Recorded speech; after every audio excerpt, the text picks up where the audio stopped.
Hey everyone, welcome back to my channel. Before we get into this, don't forget to subscribe and hit the bell so you don't miss any new videos. Today, I'm going to be sharing with you another What I Eat in a Day, and this What I Eat in a Day is going to feature some new recipes that I've never tried before for 2 out of the 3 meals I ate anyway. So let's just get into this What I Eat in a Day featuring some new recipes.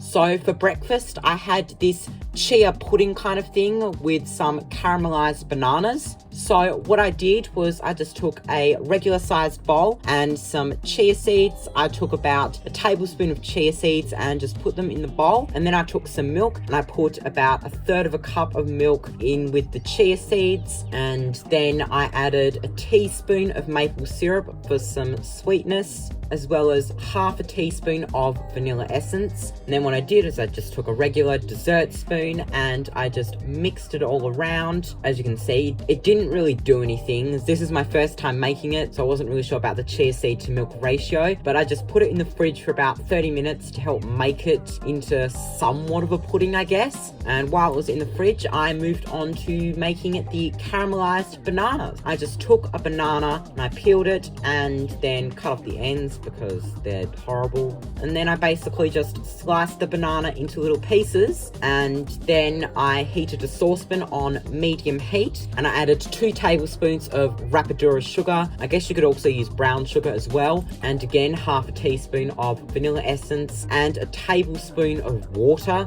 I guess you could have just estimated that. But basically, I just stirred that mixture around for a couple of minutes to help the sugar dissolve and make it a sort of syrup. And then once that was done, I just added in the bananas and made sure that each piece was coated in the syrup evenly. So I just stirred it around for about a minute, as the bananas don't really need that long to cook. It's pretty easy to make. And then once that was done, I just took it off the heat to cool for a tiny bit. And while that was happening, I decided I wanted to have a cup of tea with my breakfast. I had the T2 Morning Sunshine loose leaf black tea. I don't have any footage of me preparing the tea, but this is the tea in its container. So once I'd made my tea, I let it cool down for a bit, and then it's time to serve my chia pudding. So I took that out of the fridge and it was still very liquidy because I'd messed up the chia seed to milk ratio. The original recipe was meant to serve 2, and so I halved everything, but clearly I suck at maths. But anyways, what I did was I just served the caramelized bananas on top. I could have done it a bit more evenly, but clearly, as you've seen in the past, I'm not much of an artistic person, if you know what I mean. So I just put that in, and I didn't want to eat that with way too much milk to chia seed ratio. So I just added in another tablespoon of chia seeds, which is what you're meant to do for 2 people, but the chia seeds that I originally had in weren't absorbing the milk.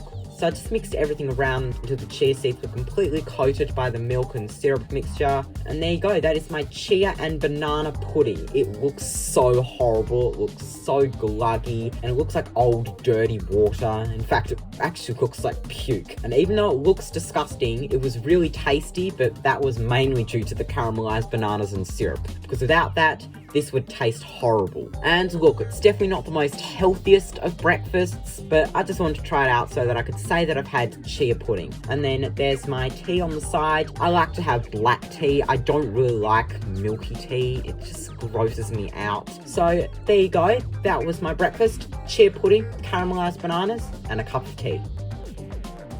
I guess you could call today my cheat day, as for lunch I had McDonald's. I was in town and I needed some food. So this is my order bag and this is what I got. So first off, I got a crispy chicken deluxe, no tomato. As you know, I really hate tomato. So this is what it looks like. It's just a sesame seed bun with lettuce, cheese, McChicken sauce, and a crispy chicken fillet. And then I got a small fries, as I got the crispy chicken deluxe in a meal. So I've got to have some fries on the side. And as the drink for the meal, I decided to try the new Australiano chai. It's just McDonald's coffee with chai and wattle seed. And I decided to order their apple pie as extra because why not? It was my cheat day, so I might as well add something sweet to the mix. And then that was my lunch. For dinner, I had something that was the complete opposite of what I'd had for breakfast and lunch. I've been in town the whole day, and so I hadn't made it home in time for dinner. There it was, waiting in the fridge for me to come and claim it. And so I added this like green dressing. Not exactly sure what it was made up of. I didn't cook this. And then I added some pre-made chopped up spring onion on top of it. And then I just mixed everything around for a bit. The spring onions were for garnish, but I just wanted to mix them in anyway. And then I just put this in the microwave for 3 minutes to heat it all up. And then after the 3 minutes, got it out of the microwave and mixed it all around to make sure that everything was evenly cooked. And there you go. That was my dinner. So basically I had mushrooms, broccolini, sweet potato, kale. It was actually really nice and definitely helped make up for the unhealthiness that I'd had in my past 2 meals. And what a better way to have dinner than in front of the TV, rewatching Friday night dinner. So there you go, that is it for this What I Eat in a Day, where it featured some new recipes that I'd never had before. And even though this day wasn't the healthiest of all days, it's just reality that sometimes it's okay to have cheat days as long as you're still properly nourishing your body regularly while also allowing you to treat yourself. So thank you all so much for watching. Be sure to give this video a like you enjoyed and subscribe and hit the bell so you don't miss any new videos. So, till next time, in the next video, I shall see you then. Goodbye.